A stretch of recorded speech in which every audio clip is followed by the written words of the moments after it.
Assalamu alaikum, Mar and Rami. So yeah, you guys are just catching up now. We had a serious devil attack, so we just were like not able to get the live stream going on our computer, so we had to change out some laptops and try and make it work. And alhamdulillah, it finally worked. So, inshallah, bismillah ar-Rahman ar-Rahim. Hopefully, it'll be a great session. And I've got my Starbucks, so I'm good to go.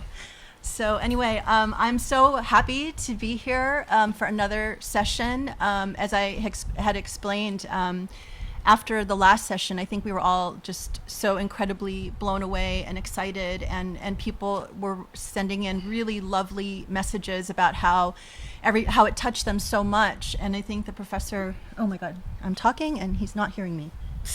Sorry. This always happens. I just like keep going and all right. So I was just saying that after the last Halaqa, people were so touched that they wrote us really beautiful messages, and the professor was really amazed. And I think that because this had been his personal journey for so long, and he typically tends to undercut everything that he comes across. Like he'll be telling me stories like, well, I know this doesn't really matter. This is not that important. Probably nobody cares. Probably everybody knows all of this already. And I'm so ignorant. So I'm like, what? If you are ignorant, what about the rest of us? Then all of us are in trouble. But so I think he was just really touched by everyone's reaction. And then he went back to look at Surah Hadid again. And then more meaning started opening up to him. And he started telling me stuff. And I was like, oh my God, okay. Would you be willing to have another session? And then he said, sure. And then I figured, okay, well, in case it's just a few, observations, then we could also do a little bit of a Q&A. So that's how we got here today. So the good news is that now we're spoiled, right? We had the session from last time, and we've got a really good session coming up. The really bad news, though, is you guys, we also talked about how, these sessions take so much to prepare for. I mean, intellectually, but more so spiritually. And that the professor really just said, I cannot do this. It doesn't make sense to do it once a month because it's just too much when I'm teaching and all of that. We have to do it on a week by week basis. So after this, we have no plans for another one unless, God comes in and says, all right, do another one. But, honestly, it's like we just have to make it happen and make this really come alive. And I know people are feeling really passionate. I've seen a lot of people start campaigns, or to like share on Facebook and whatever to say, please, support this project.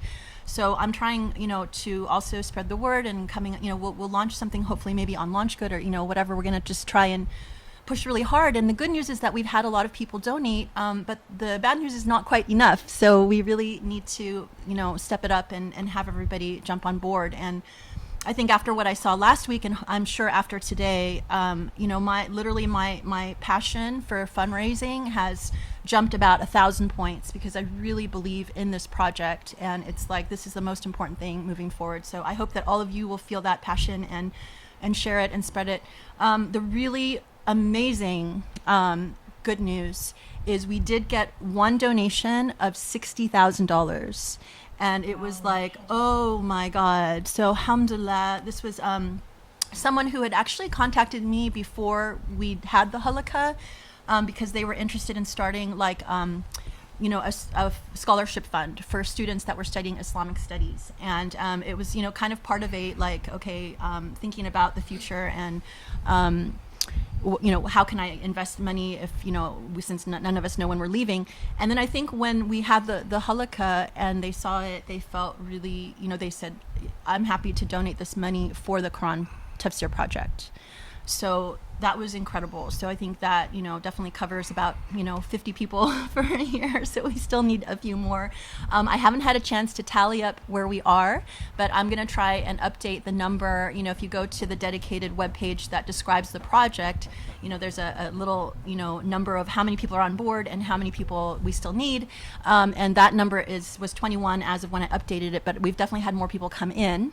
And I also just wanted to mention that I've noticed that, some people have donated $100 and then they didn't indicate that it was a recurring donation. So I'm going to go back and reach out to some of those people because maybe they intended to make it a recurring donation. And if not, I don't want to embarrass anybody, of course, but I will, just ask and then hopefully encourage people. So if you're telling people just to, let them know that they have to check the little box that says make it monthly. So that way we know exactly, what we can do. But So, alhamdulillah, inshallah, and please just keep us in your prayers that, that we can make this all happen. So, I think that is all I wanted to share at this point, and I hope that we can gather again like this, sooner rather than later. And yeah, so let's get busy trying to raise that money, inshallah, make it happen. Okay. Oh, yeah. Assalamu alaikum.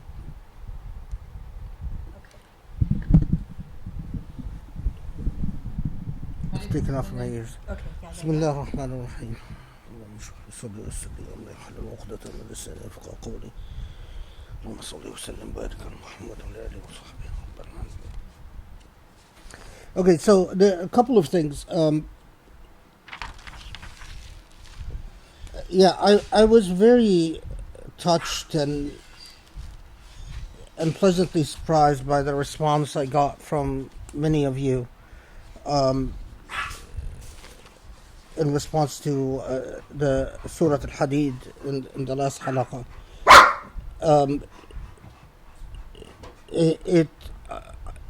It underscored, perhaps for me, that this is worthwhile and that this is important, and that the beauty of the beauty of this material should be shared, and that it's a beautiful thing to share it. We have a few things on our schedule today. So one is a little bit more on Surah Al-Hadid. Second, in honor of the family that donated the 60,000, and in honor of their mother and the late uncle or the late brother of the mother, and in response to prayers, I think I would like to share with you another pilot tafsir, if you will, another sample, this time Surah Al-Jathiyah. So that's sort of something I just decided on recently, to do another sample tafsir, especially in honor of that family, because I was very touched by their whole situation. And yeah, I mean, they've written us, and it was very touching, and their whole situation, and I prayed for them. And then the third part, inshallah, the time remaining, then we'll dedicate to Q&A. We got questions. We've got a lot of questions, I understand, from Grace. People sent in a lot of questions, people in the Halaqa and outside the Halaqa. So I hope... Now, of course, this is an ambitious program for today. But may Allah help us and we get through it. Okay, a little bit more about Surah Al-Hadid. After we finished last time, I realized there are a few things that I had forgotten. We had already, the last halaqah was quite intense, and you end up forgetting details here and there. But for the sake of being complete, I think it's important to cover this material. And there were some other things that we'll talk about that I didn't necessarily forget, but that I learned after the last halaqah that are worthwhile. So first, let's start with Surah Al-Hadid, the chapter called the Iron, and the things that I didn't sufficiently emphasize, or the things that I didn't underscore, that are worth talking about.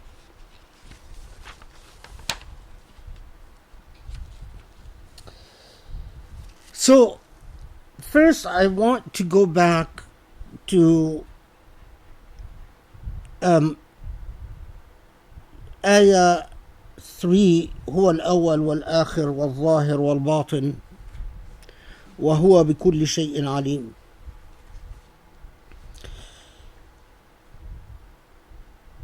He is the first and the last, and the known or the apparent and the hidden, and he knows all, and God knows all. This, of course, continues to say then that Allah created the heavens and the earth in 6 days and then ascended the throne,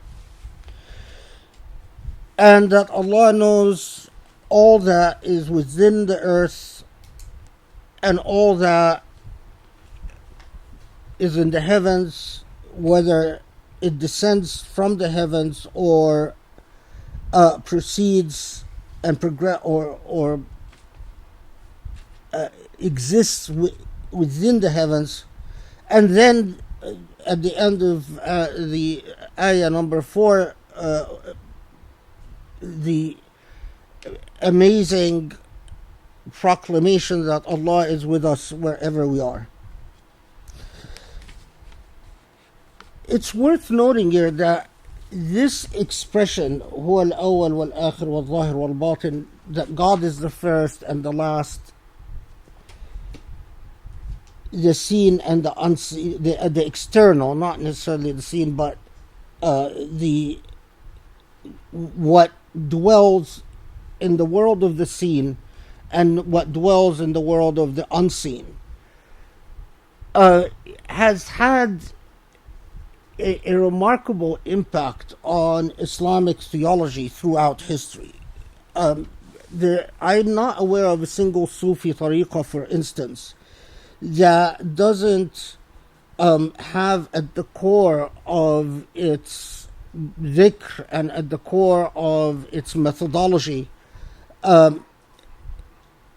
some discourse and metaphors and parables around the theme that God is the first and the last, and that dwells in the world of the seen and the world of the unseen. هو الأول والآخر والظاهر والباطن. One can hardly exaggerate the role that this conception of God plays throughout Islamic history. Now, of course, you can understand, or you can read these words and understand what they're saying at the most basic level, in a literal sense, but that will avail you nothing. هو الأول والآخر والظاهر والباطن are words that you don't start to have any comprehension of unless they penetrate your heart and you feel them at the most core spiritual sense. It's like an awakening. Very similar to the relationship with Allah is with you wherever you are.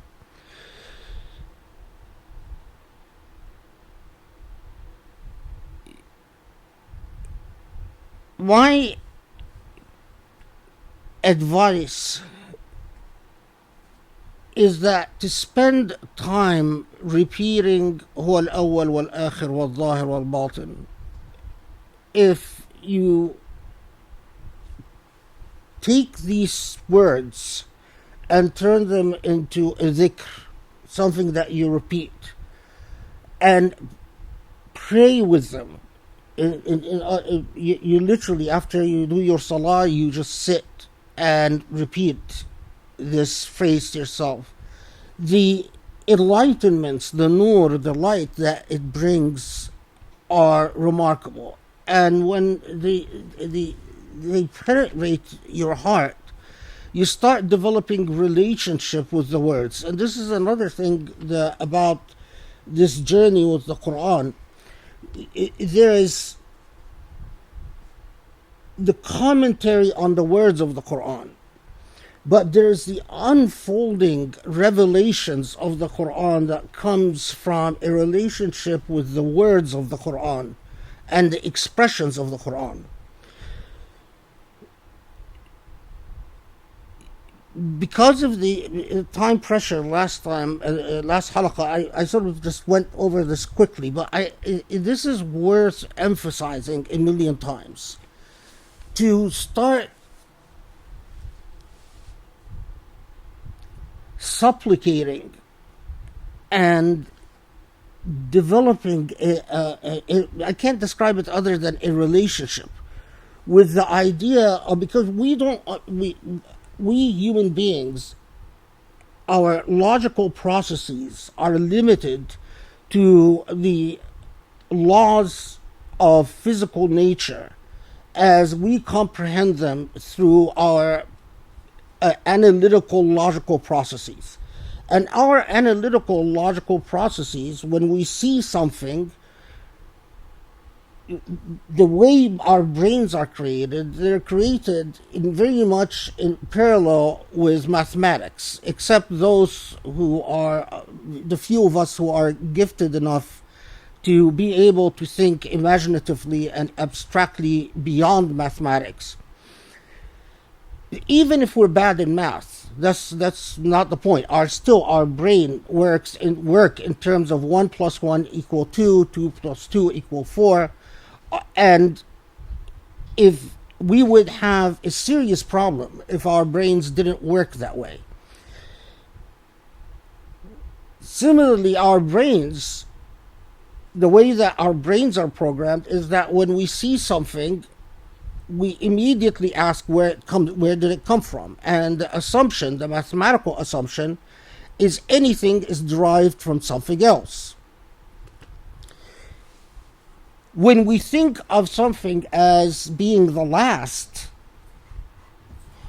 we think of it as the end. In the same way that things have a beginning, things have an end. In our typical human material universe, when something reaches an end, it ceases to exist, or the process has completed and is no more. As long as the process is continuing, we don't understand the concept of an end. Similarly, when we think of something as having a beginning, we think of it as having a past. So if it began at a moment, it either didn't exist before, and then the question is, where did it come from? Or the being of the thing either started at a moment and reached completion at the end of that moment. But your relationship with God is a relationship that introduces you to a world that exists in, if you will, in a different dimension altogether. A world that doesn't follow the physical laws of nature. A world in which the laws of mathematics are not supreme, where 1 + 1 is not necessarily 2. And to say something began, it doesn't mean it comes from something. And to say something has ended, it doesn't mean it necessarily reached its completion or extinction. So, that world cannot be comprehended through our analytical processes, but it can be reached through our spiritual processes. And that's the power of that expression, هو الأول والآخر والظاهر والباطن. Because when you develop a relationship with these words, you start understanding a universe in which the only real existence is that of the divine. It is only God that truly exists, and all else are derivations from the divine, from the supreme. And you see, you start your journey in understanding a world in which the divine is in everything. The divine manifests in everything. And when we talk about Surah Al-Jathiyah, we will take this a further step in our understanding. That's the surah that I picked for today, for reasons that I hope to explain, because it takes us a step further in understanding this expression, Surah Al-Hadid.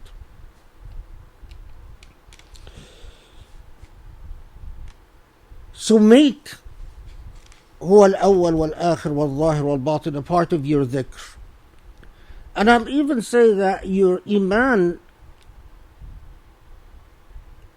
for your iman to reach a point of certitude, where you are not just a Muslim, but you are truly a mu'min. You have gone beyond the declaration of faith to an actual faith. It's fair to say that it really doesn't start its journey on a Sirat al-Mustaqim until you develop a relationship with هو الأول والآخر والظاهر والباطن. As there is a dua that the Prophet ﷺ is reported to have repeated, يا أول بلا بداية وآخر بلا نهاية, supplicating to God, and the Prophet ﷺ would testify before God, speaking to God, you who are the beginning without you who are the first without a beginning and the last without an end. And that's the concept that I'm talking about. It doesn't, time is not linear in Alam al-Ghaib, in that world of faith, and it in many ways the beginning of ascending beyond your physical existence.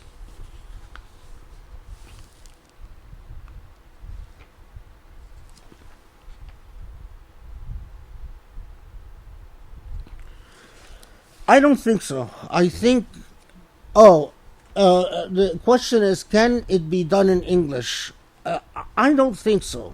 I think الأول والآخر والظاهر والباطن, I've said this before, there are words or expressions that exist in Hebrew, in Arabic, in Aramaic, that seem to possess the keys to divinity. And of course, I can't tell you why these languages, why Aramaic and Hebrew and Arabic, but there is definitely something about these languages and the expressions of these languages that have a power of their own and an affinity to light. And also, by the way, an affinity to the dark side. So, if you are a black magic practitioner, it is not a coincidence that black magicians will often say things in Hebrew and Aramaic and Arabic. These languages seem to have a power that I can't explain. And so that is one of these expressions that,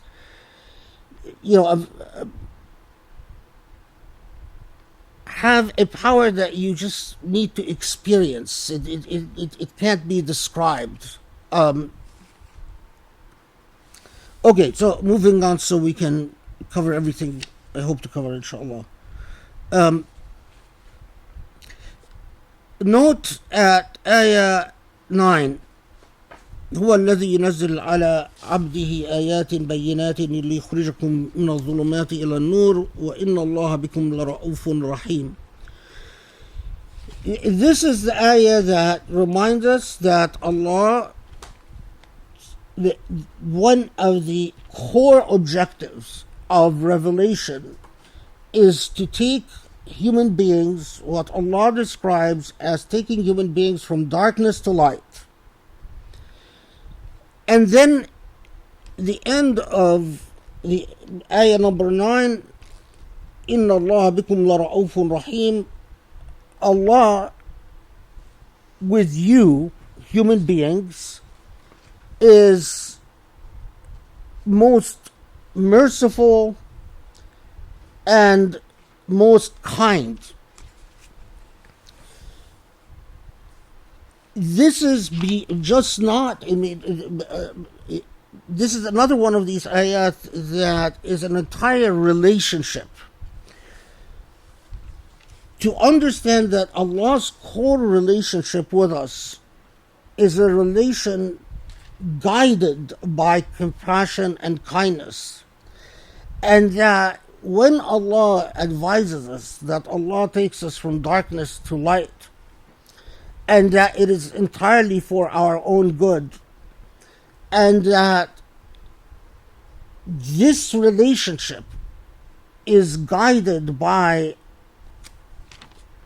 a compassionate, warm, caring dynamic,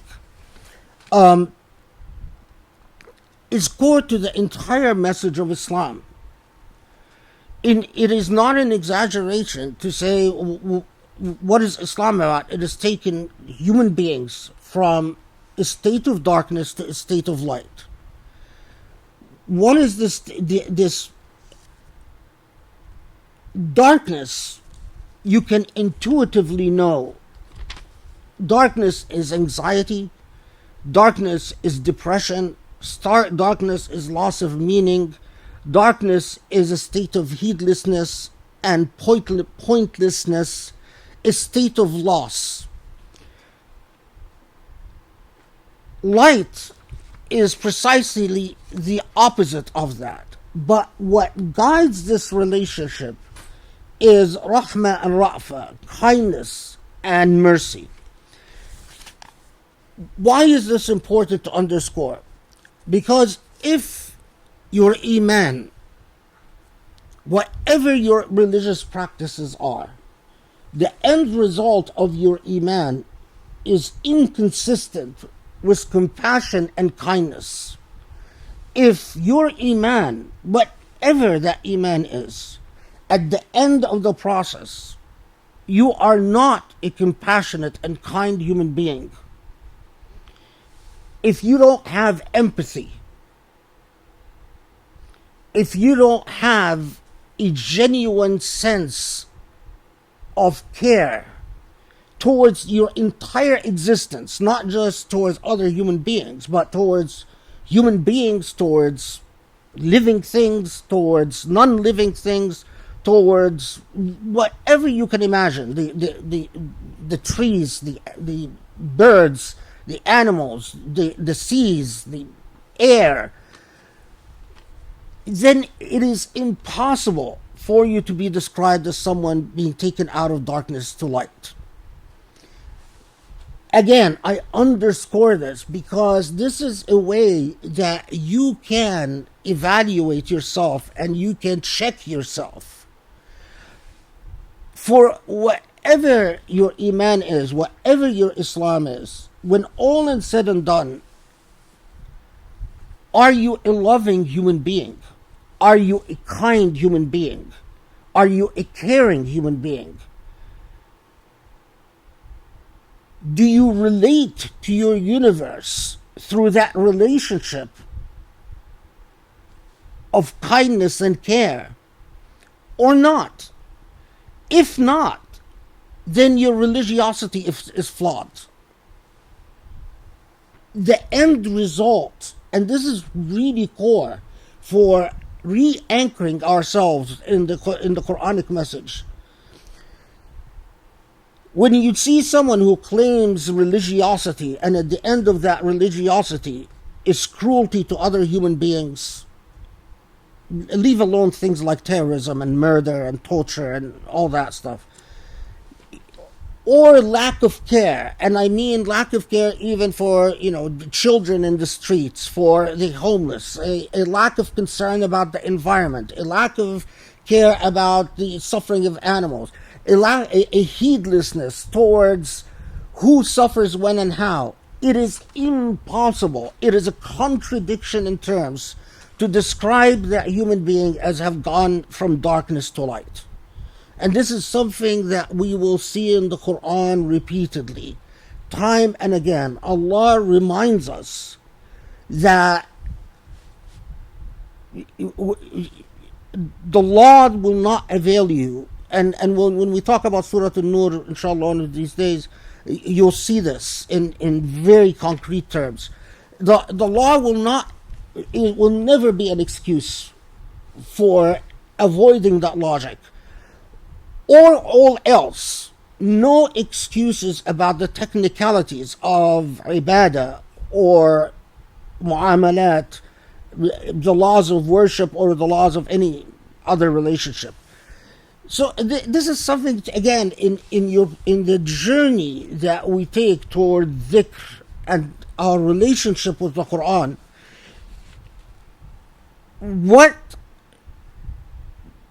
One of the most basic things you learn about this revelation is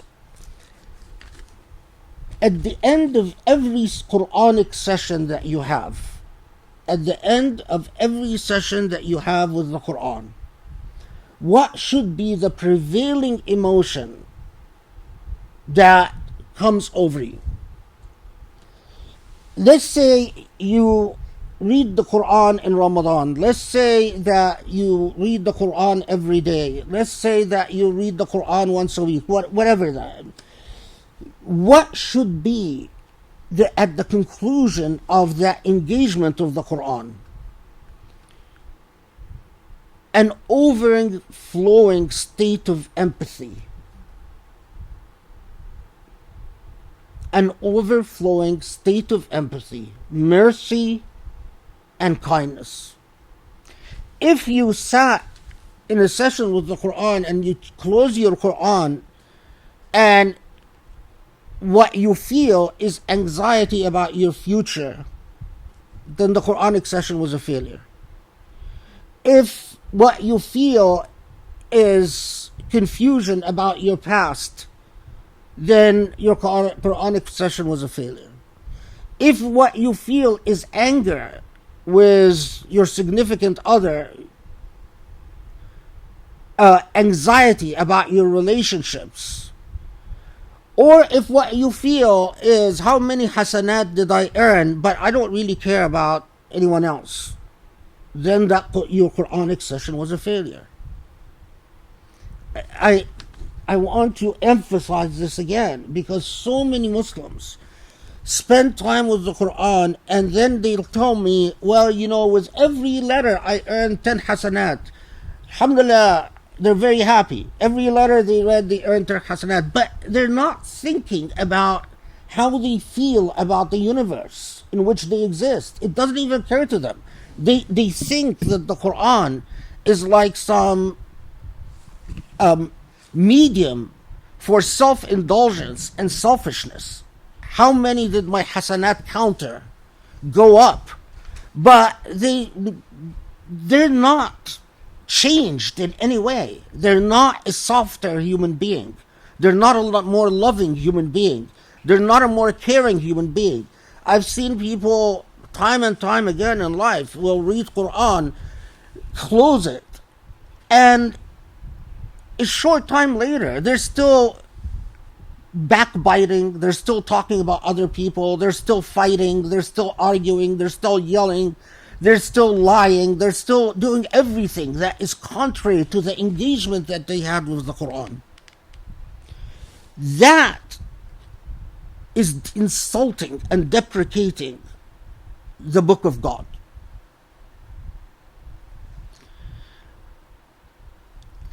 At the beginning, you do this consciously, where you catch yourself, okay, I finished reading the Quran. Have I worked on my empathy level, on caring for creation?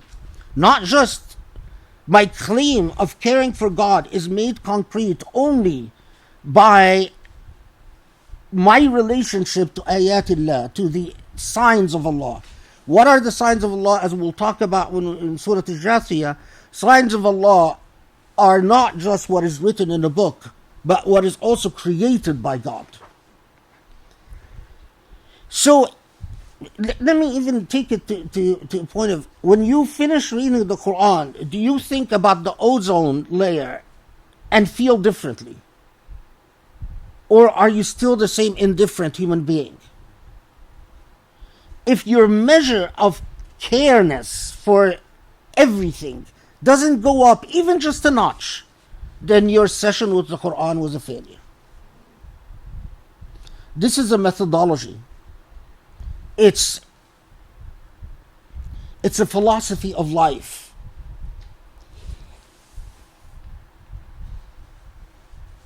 I go to the Quran when I'm upset to soften my heart. When I'm upset, I go to the Quran to soften my heart, not to feed my rage.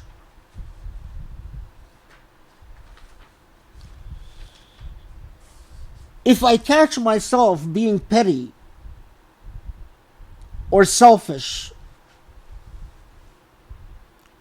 so if you are visited, for instance, by feelings of jealousy and envy, your treatment from dhulumat to nur, from darkness to light, should be the Quran.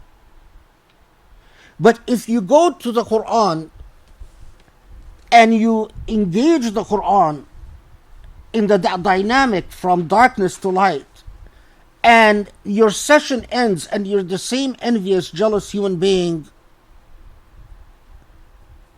then that encounter with the Quran was a failure. Of course, what is even worse is that if you are among the majority of people who don't even try, so they don't even go to the Quran. So step number one is to go to the Quran, but step number two is to make the Quran an active medium from darkness to light, and from darkness to light is guided by Ra'fa and Rahmah and Ihsan, as we will see.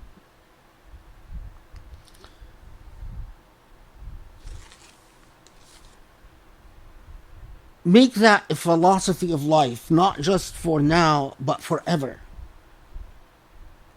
Allah gave you this book to bring you from darkness to light, and from darkness to light has concrete results for us human beings. Concrete results is that you're more loving, you're more kind, you're more compassionate. If I do my salah, or I spend time with the Quran, and my family doesn't experience a more compassionate, caring human being, then in what way was my relationship to the Quran a success? Think of it in concrete terms, because as Muslims, we've lost that. Think of the Prophet ﷺ and his companions. The beauty of their seerah. And we get accustomed to telling stories about them, but we miss that what transformed these people from barbaric Arabs, from basically a bunch of barbarians, to human beings of light, huda, wa nur, wa sirat, is this book. And if they had the same relationship with the Quran that we do today, the Quran would have changed nothing in them.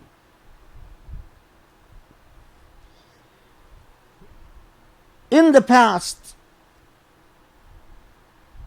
I've known students who were very smart when it came to academic and scholarly things or Sharia type analysis. But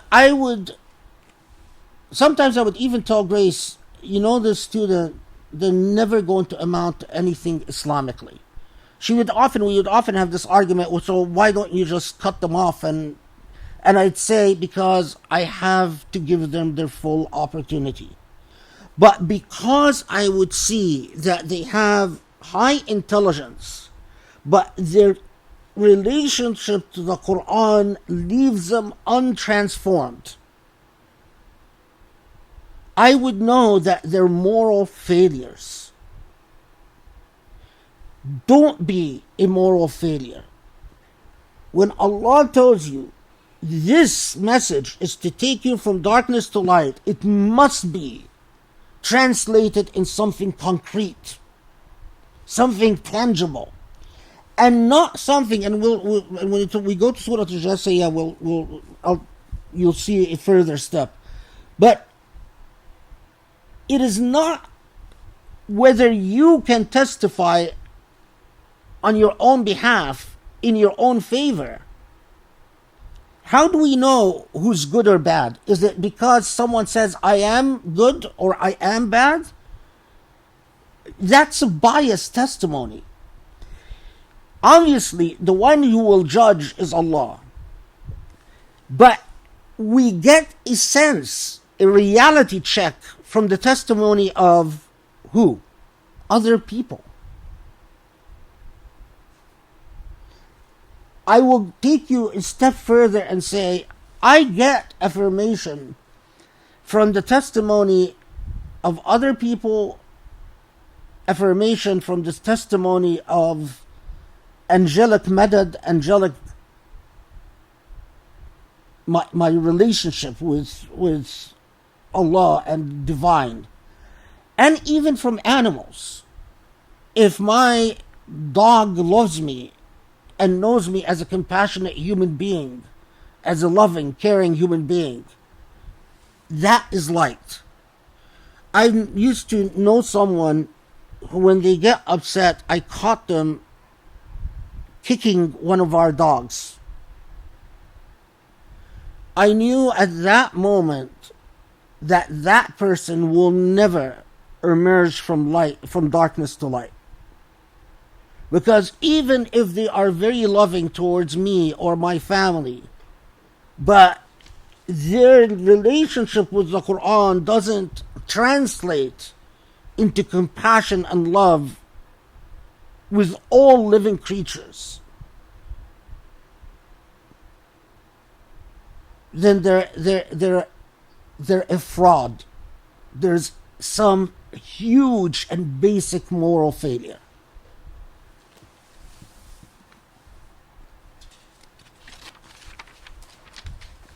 Okay. If you go to Ayah 13 and 14, something I skipped last time. Remember, we've talked about Allah is talking about those who are believers, but despite being believers, their hearts had not truly learned reverence of the divine. And because of that, they have slipped into hypocrisy.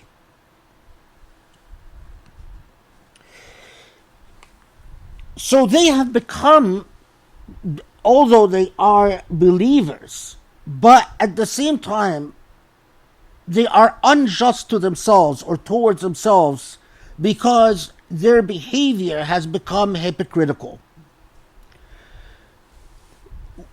What is the ailment that caused that hypocrisy? What is it that made them become hypocrites? Well, what made them become hypocrites is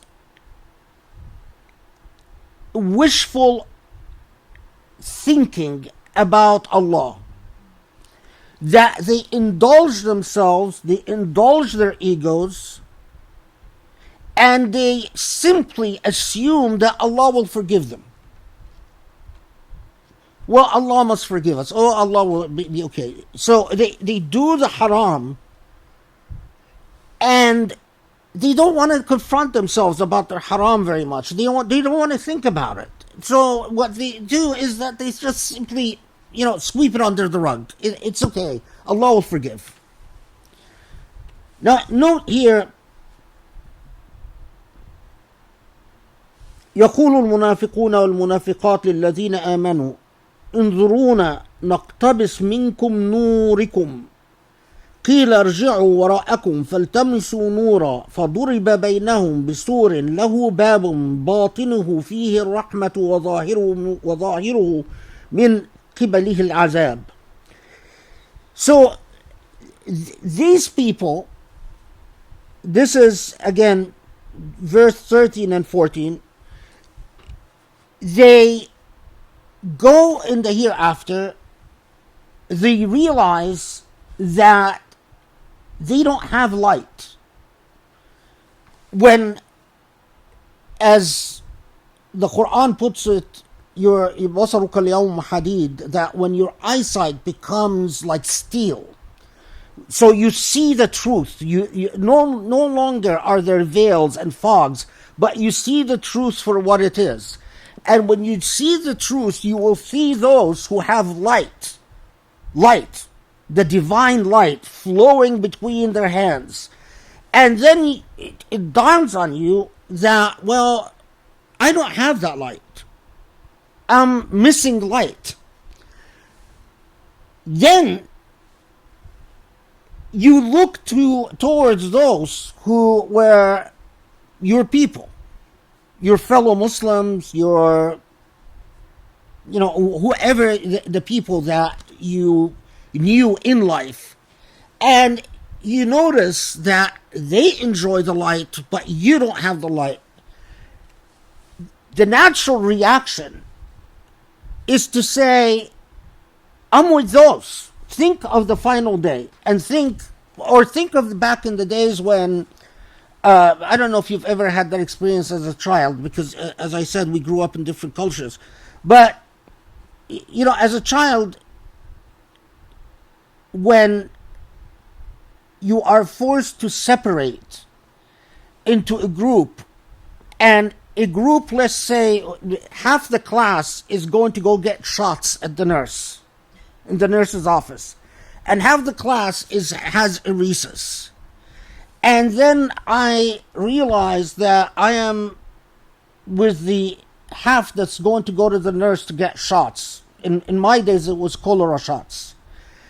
My natural inclination is, no, I don't really belong to this group. I belong to that group. Can I just sneak in and sort of be with the people who are going to go have fun?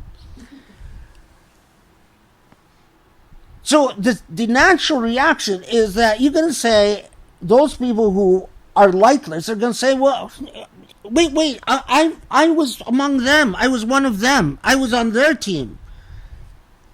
The response that will dawn on you is that, well, yes, you were officially part of that team. Yes, you officially belong to the pious, God-fearing, God-loving group. But you know that you were a hypocrite. That while those people had a sound relationship with Allah, you failed. Okay. So this comes in the Quranic parable, this process where you start begging for what you lack. We human beings, and that's because you haven't learned honesty on this earth. So that dishonesty carries over to the hereafter. Would you say, well, can I fudge it? Can I bargain my way into safety? Can I somehow, in the same way that I did it in on earth, can I talk my way through it? Can I end up safe by BSing my way? Remember that you will be the same human being, and your natural inclinations will be the same. If you are arrogant and argumentative, so you will be at that moment. If you have learned to be honest and self-critical and to look deep within, and you've learned not to lie, even if it means not defending yourself, but admitting your faults, well, that will cover over in the hereafter. Allah tells us at that point, because Allah knows, as Surah Al-Hadid reminds us repeatedly, Allah knows, Allah is with us wherever we go, Allah sees the truth of what we are. At that point will come a decisive moment where there, as the Quranic parable puts it, a gate will come and separate between those who have the light and those who don't have the light. Okay, what is that gate? The gate of truth, the gate that separates between the godly and the ungodly. But the Quranic expression here, the part that's really fascinating, is that gate has one side of it is darkness, and the other side is light. See, فضرب بينهم بسور له باب باطنه فيه الرحمة وظاهره من قبله العذاب. There is a gate. That gate has a door. That door, the Quran's expression is fascinating. باطنه, it's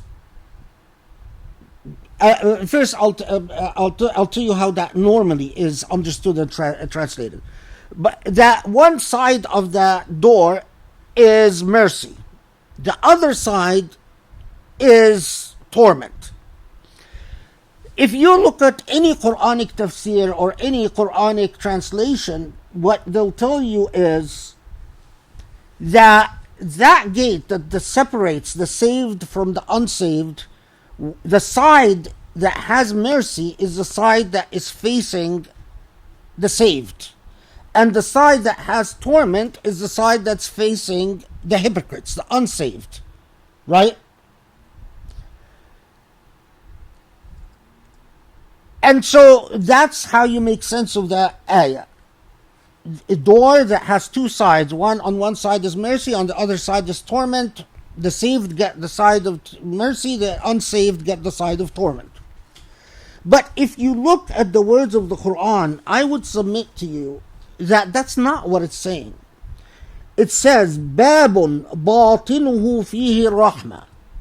What is the batin? It's not one side. Batinuhu fihi rahma. It's truth. It's core. It's non-external part. وَظَاهِرُهُ مِنْ قِبَلِهِ الْعَذَابِ. So it looks like torment, but its truth, its essence, its core is mercy.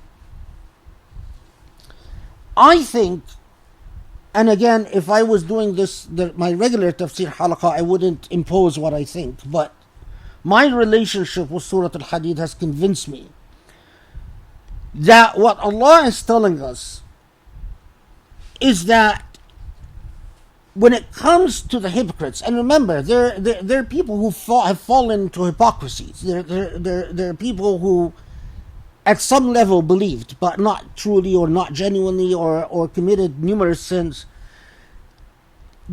The door that separates between them and the saved is one where externally or superficially is punishment.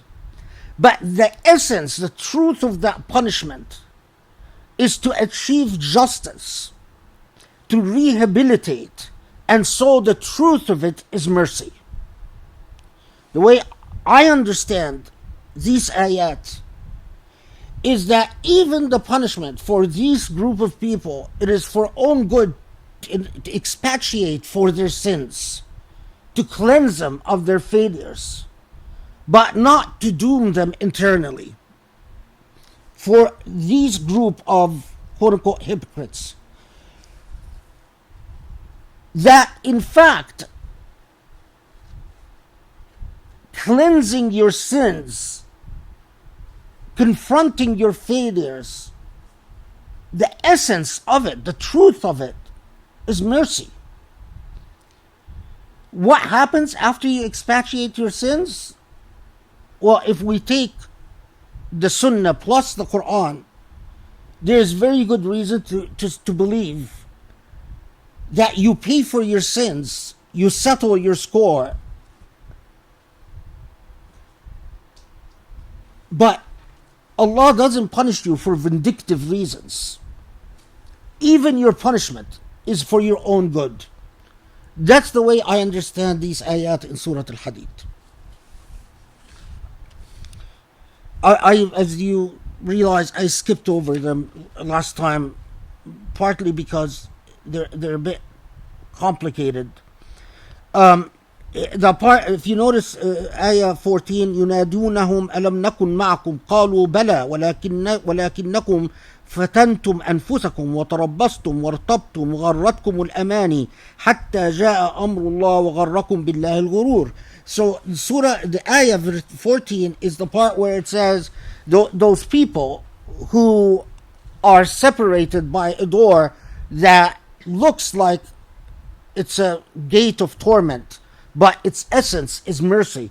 We'll tell the saved, we were with you. We counted ourselves among the saved. And the response they get, yes, but you took God for granted. You were whimsical. You worshipped your own whimsies. And you just assumed that God will be fine with your egotistical beliefs and egotistical behavior. Okay. Then, something that Sharif, I'm sure all of you should know Sharif, my son, brought to my attention that is truly remarkable. He showed me this article after the last Halaqa that talks about iron, and that but part of the article talked about iron in the human body, and as we said, that iron is remarkable because it is in all of our bodies, but it can become extremely destructive and toxic if it's a little bit beyond what it should be. And if you don't have enough of it, you have iron deficiency, and that's a serious problem. But there is something else that is quite remarkable about iron, and that is the iron that exists on Earth was not formed on Earth. The iron that exists on Earth came from meteorites. In other words, it came from outer space. It's not created by Earth itself, but it was given to Earth by planets, or by whatever meteorites are, by bodies that are external to Earth. And in Surah Al-Hadid, if you notice, it says وَأَنزَلْنَا الْحَدِيدِ وَأَنزَلْنَا الْحَدِيدِ, we sent down iron. That was amazing to me. It's very consistent with what I read in the article, that normally when Allah talks about things that were created on earth, Allah would say وَجَعَلْنَا, or وَأَنْبَتْنَا, some reference to something growing in the earth itself. But until Sharif pointed it out, I actually hadn't noticed it, that in fact it does say وَأَنزَلْنَا الْحَدِيدِ, we sent down iron. which is quite amazing. You know, the Quran has these various references that sort of blow your mind. I'm not one of, you know, the gun-ho people that, like some are, that, you know, are out to prove that the Quran has discovered all the sciences and all of that. You know, the scientific miracle, this type discourse. But there are things that are very difficult to deny in the text of the Quran that are quite miraculous. Okay, so that's Surah Al-Hadid. Now I feel that we've truly finished and completed Surah Al-Hadid. We'll move to Surah Al-Jasiyah, and I'll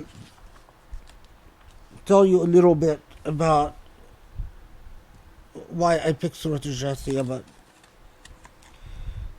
let's just take a 3-minute break.